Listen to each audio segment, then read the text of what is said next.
السلام علیکم ورحمۃ اللہ وبرکاتہ ناظرین، جس طرح آپ جانتے ہیں کہ کل 8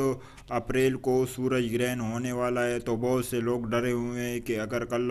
سورج گرہن ہوگا تو کیا ہوگا۔ یقیناً یہ کوئی اچھی علامت نہیں ہے اگر سورج گرہن ہو گیا، یہ کوئی بالکل اچھی علامت نہیں ہے۔ حضور پاک صلی اللہ علیہ وسلم نے بھی اس کے بارے میں متعلق فرمائے گا، یہ بھی میں آپ کو اس ویڈیو میں بتاؤں گا، اور سائنٹیفکلی طور پر بھی میں آپ کو یہ بتاؤں گا کہ یہ کس طرح ہوتا ہے۔ 8 سے 360 سال پہلے سورج اس طرح گرہن ہوا تھا، اور اس کے بعد آج ہوا ہے، اور اس سے پہلے حضور صلی اللہ علیہ وسلم کے زمانے میں ہوا تھا جب تو یہ سورج حضور پاک صلی اللہ علیہ وسلم کے وقت بھی گرہن ہوا تھا، جب حضور پاک صلی اللہ علیہ وسلم کے بیٹے حضرت ابراہیم رضی اللہ تعالیٰ عنہ کی وفات ہو گئی، تو لوگوں نے یہ بنا دیا، یہ کہہ دیا صلی اللہ علیہ وسلم کا بیٹا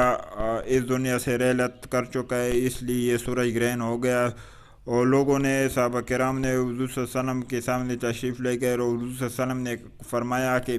سورج کا گرہن ہونا، چاند کا گرہن ہونا، یہ کسی کی موت و حیات سے کوئی لینا دینا نہیں ہے، یہ اللہ تعالیٰ کی نشانی ہے۔ اور حضور صلی اللہ علیہ وسلم نے فرمایا کہ اس سے آپ لوگ توبہ استغفار کریں،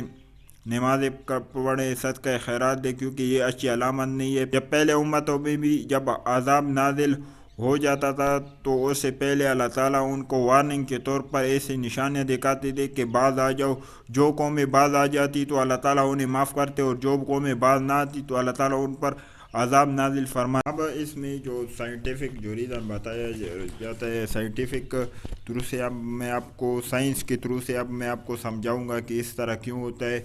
دیکھیے، اب یہ ہماری زمین ہے اور اس کے گرد گھومتا ہے چاند، اور ہماری زمین گھومتی ہے سورج کے گرد۔ جب چاند زمین کے گرد گھومتا ہے تو ایک ایسا لائن پہ یہ آ جاتا ہے، زمین اور سورج ہوتے ہیں اس کے درمیان چاند آ جاتا ہے، اور سورج کی جو شعاعیں ہوتی ہے وہ چاند پر ڈائریکٹ لگتی ہے، اور دن کا وقت ہوتا ہے، اچانک اندھیرا چھا جاتا ہے، لوگ ڈر جاتے ہیں کہ یہ کیا ہوا۔ وہ چاند جو ہوتا ہے، وہ جو سورج کی روشنی ہے وہ اس کے سامنے آ جاتا ہے، اس کو سولر ایکلپس کہتے ہیں۔ تو یہ میں نے آپ کو سمجھا دیا کہ اس طرح چکر جب چاند زمین کے گرد کاٹتا ہے تو اس طرح وقت آ جاتا ہے کہ وہ درمیان میں آ جاتا ہے، جس کی وجہ سے دن کے وقت اندھیرا چھا جاتا ہے۔ تو اس سے جو زلزلی بات لوگ جوڑتے ہیں وہ یہی ہے، کچھ سائنسدانوں کا دعویٰ ہے اور ایکسپیریمنٹ ہے کہ جو زمین ہے اس میں گریویٹیشنل فورس ہے، اور سورج میں بھی وہ سے بڑا، جتنا سائز بڑا ہوتا ہے اتنا زیادہ گریویٹیشنل فورس ہوتا ہے۔ لہذا چاند جب سورج اور زمین کے درمیان آ جاتا ہے تو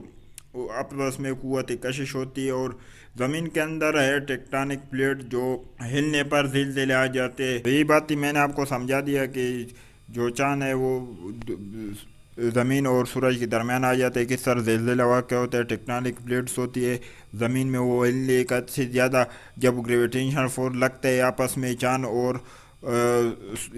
سورج اور زمین کے درمیان، سورج چاند کو گریویٹیشنل فورس سے اس طرف کھینچتا ہے، زمین اپنے طرف جو کھینچتے ہے، تو اس کے بیچ میں پلیٹیں ہلتی ہے اور اس سے زلزلہ واقع ہوتے ہیں۔ اب اس طرح ہم نے دیکھا ہے کہ جاپان میں کافی سارے زلزلے ہوتے ہیں، کیونکہ جاپان جو واقع ہے وہ ٹیکٹونک پلیٹس کے اوپر اس لیے جاپان میں زیادہ زلزلے آتے ہیں، کیونکہ ٹیکٹونک پلیٹ جب ہلنے شروع ہو جاتی ہے تو جاپان میں کافی سارے زلزلے آتے یہاں بھی آتے ہیں، لیکن یہاں سے جو پلیٹس ہیں وہ کافی دور ہے، پاکستان ہے انڈیا سے،